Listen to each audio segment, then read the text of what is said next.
औज़ु बिल्लाहि मिनश्शैतानिर्रजीम बिस्मिल्लाहिर्रहमानिर्रहीम।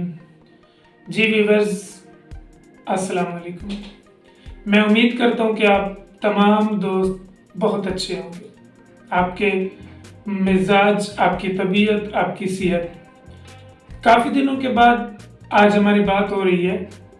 तो दरअसल हम लोग इस सोसाइटी के अंदर अपने अपने हिस्से का अगर पॉजिटिव काम करते जाएं तो इंशाअल्लाह अच्छा ही गालिब आ जाएगी। देखें, आज एक बहुत ही अहम इशू की तरफ मैं आपकी तवज्जो दिलाना चाहता हूं और हम एक ऐसे मौजू पर बात करेंगे जो कि हमारी सोसाइटी के अंदर एक बहुत बड़ा मसला है। आप लोग, हम सब जानते हैं कि औलाद अल्लाह तबारक व तआला हमें अता करता है, खा वो बेटी हो या बेटा हो। इसके अंदर किसी भी शख्स की कोई अपनी बहादुरी नहीं है, उसका कोई बड़ापन नहीं है।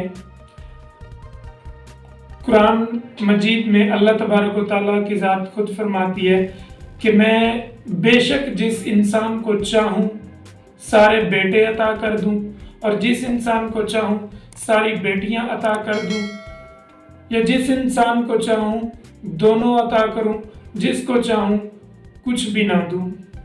लेकिन इसके बावजूद हम लोग औलाद की खातिर अगर किसी इंसान को अल्लाह ने बेटियां अता की हैं तो वो परेशान हाल उन पीरों की तरफ भागते हैं जो उनको एक तावीज़ देने के लिए 10-10, 12-12 हज़ार वहाँ से बटोर लेते हैं। जबकि बीइंग ए मुस्लिम हमारा इस चीज़ के ऊपर ईमान है, हमारा एतकाद है कि अल्लाह ने जो कुरान में फरमा दिया है वो सच है। तो उसके लिए एक बड़ी रीज़न ये है कि लोग यही कहते हैं कि हमारी नस्ल का एक नाम हो, हमारा नाम लेने वाला हो। तो मैं सवाल ये करता हूँ, मैं या आप लोग, हम सब सोचे कि कितने लोग हैं जो अपने परदादा का नाम या उसके वालिद का नाम या उसके वालिद का नाम जानते हैं? नहीं जानते। हम ज्यादा से ज्यादा अपने दादा और परदादा के नाम पे जाके ब्रेक लगा देते हैं, हमें इससे आगे याद नहीं होता। तो भाई, नाम जो होता है वो हमारी खूबियों की वजह से, हमारे किरदार की वजह से होता है।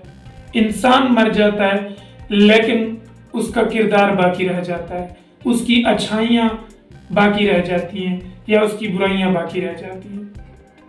बहुत सारे ऐसे लोग जिनको इस दुनिया से गए हुए सैकड़ों साल गुजर गए, लेकिन उसके बावजूद आज भी वो हमारे दिलों में है। तो क्यों है? उनके कारनामों की वजह से, उनकी खूबियों की वजह से। आज हम कैद आज़म को जानते हैं, अल्लामा इकबाल को जानते हैं, या इसके अलावा कितने पैगंबर हैं, कितने वली हैं। उन सब को हम क्यों जानते हैं? उनकी नेकियों की वजह से, उनकी अच्छाइयों की वजह से। तो हमारा नाम बेटे या बेटी की वजह से नहीं, हमारा नाम हमारे अपने अमाल की वजह से बाकी रहता है। मैं अल्हम्दुलिल्लाह इस चीज़ को भी मानता हूँ कि इंसान अपना बाजू चाहता है, वो अपना साथी चाहता है, क्योंकि अल्लाह तबारक व तआला खुद फरमाते हैं जब वो बेटे को इस दुनिया में भेजते हैं तो उसे कहते हैं कि जाओ और अपने बाप का बाजू बन जाओ। जब अल्लाह तबारक व तआला बेटी को इस दुनिया में भेजते हैं तो उसे कहते हैं जाओ और आपके बाप का बाजू मैं हूँ, आपके बाप का सहारा मैं हूँ। जहाँ पर बेटा नेमत है वहाँ पर बेटी रहमत है। तो इस दुनियादारी के अंदर, इस निज़ाम के अंदर, हम अपने मुआशरे के अंदर बहुत सारी जगहों पर ऐसा देखते हैं कि जहाँ जिस घर के अंदर बेटियां पैदा हो रही हैं तो वहाँ पर औरतों को हकारत की नज़र से भी देखा जाता है, उनको जलील भी किया जाता है और उनके साथ इस तरह से लड़ाई भी की जाती है کہ یہ ساری بیٹیاں پیدا کر رہی ہے، بیٹا نہیں ہے۔ تو خدارا اس چیز کو سمجھیں، اور جہاں تک جس شخص کے بس میں ہے تو یہ سمجھائیں کہ یہ اللہ تبارک و تعالیٰ کا دین ہے، وہی بیٹا اور وہی بیٹی عطا کرنے والی ذات ہے۔ تو بیٹوں کی اپنی اہمیت ہے اور بیٹیوں کی اپنی اہمیت ہے، ان کی اپنی قدر ہے۔ تو بیٹیاں بھی ہمارا نام ہے، بیٹیاں بھی ہماری عزت ہیں۔ بیٹیاں جتنا والدین کا خیال رکھتی ہیں شاید کہ اتنا بیٹے بھی نہ رکھ سکتے ہوں۔ تو اس چیز کو اپنے ذہن سے نکالیں۔